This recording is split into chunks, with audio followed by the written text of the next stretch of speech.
What's up, it's Phil from Phil Will Expose. In today's episode, I'm bringing you guys a part 2 of 5 common push press mistakes. So like I mentioned in the earlier episode, the push press is very underrated and very underutilized, especially in a lot of bodybuilding programs.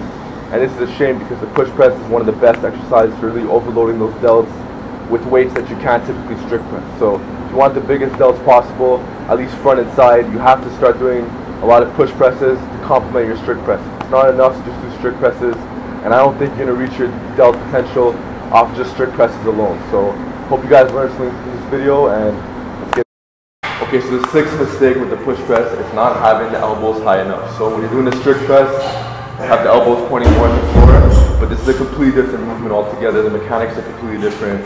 What you want to do instead is have it somewhat like a front squat grip.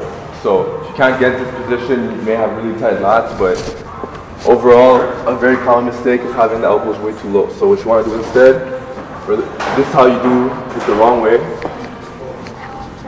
Most people will unwrap, and you see how my elbows are pointing at the floor, and they'll just push press it like that.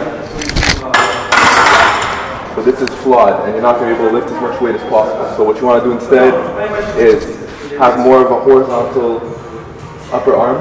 This is going to give you more of like a solid base to press off of in the push press style. So even if your whole fist can't wrap around it, it's not the end of the world. This is way more optimal. So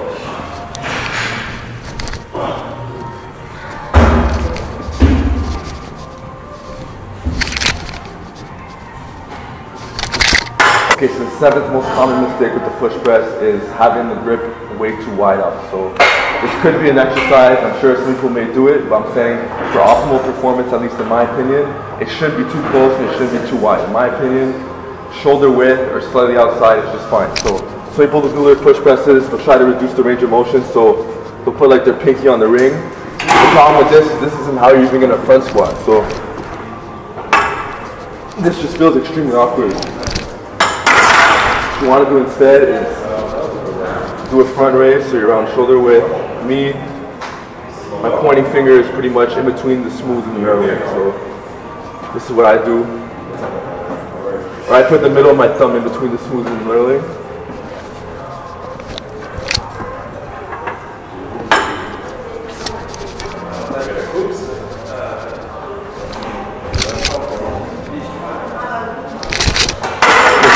Talk about the stance. I see a lot of people going way too wide and going way too close. In my opinion, if you want the best power output, at least generally speaking, it should be somewhat shoulder width. Now some people could get a better grip when they're a bit closer, but for the majority of people that I see, that I coach, that I watch, it's pretty much an athletic stance, pretty much shoulder width. So some people will have it way too close.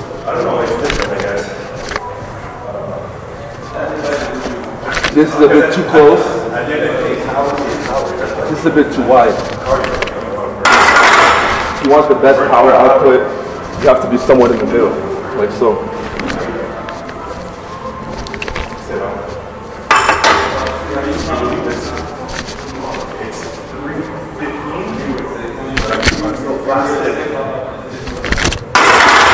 Okay, so number 9, I want to elaborate on the dip in the knees, because a lot of people tend to do the dip, which is great for the push press, but they tend to have their knees caved in and pushing too forward. So, in other words, it looks like this.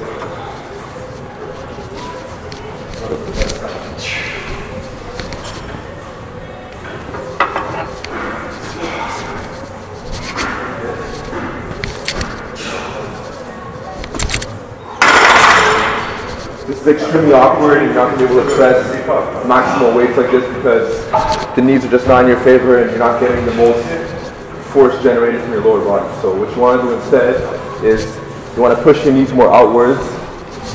This is going to give you a better push. So it looks like this.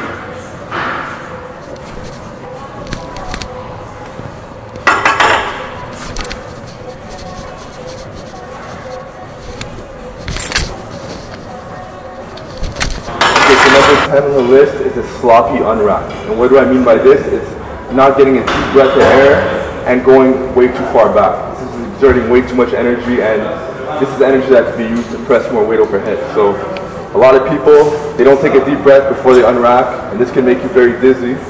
So I'll show you the wrong way. No deep breath. Just going under. And you walk back way too far. So they'll bring it all the way out here when it's not necessary.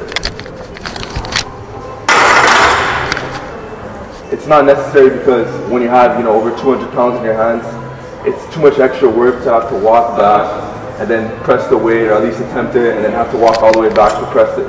So what you want to do when you're unracking it is just walk out just enough so it doesn't hit the squat rack, it doesn't hit the pull-up bar, but you want to minimize all this energy. So what you want to do instead, you take a deep breath, and I'm only going to walk it out just a little bit so I can save more energy. So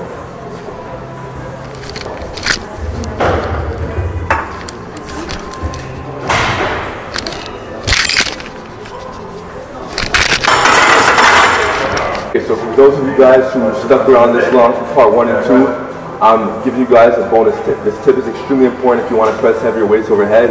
It's having a faster dip. So we all know that in order to push press a lot of weight, we have to dip, but it's not enough to simply dip, because when you're using heavier weights and just do like a slight dip, most people do it way too slow. And even if you're going somewhat fast with over 200 pounds in your hands, the fact that there's 200 pounds in your hands, the dip's going to be really slow. So you want to basically emphasize making the dip as fast as possible, as explosive as possible, and because even when you have the 200 pounds in your hands, it's not going to look that fast. So you want it to be as fast as possible, and this is what it looks like.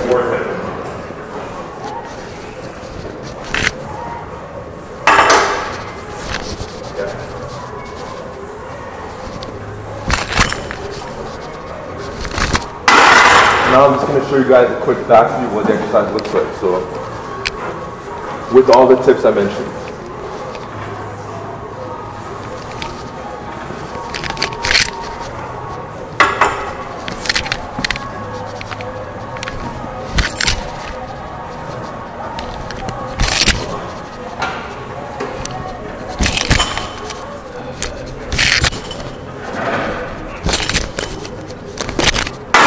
There you have it. Those are 5 common push press mistakes, part 2. So I hope you learned something from this mini series. In total, I gave you guys 10 common mistakes along with the bonus. So let me know in the comment section below what you learned. Let me know what you already knew, and let me know your progress. What's your push press at right now? And after applying these tips, what did I help you get your push press to? So build those bigger delts up, build up that performance, and I'll see you guys in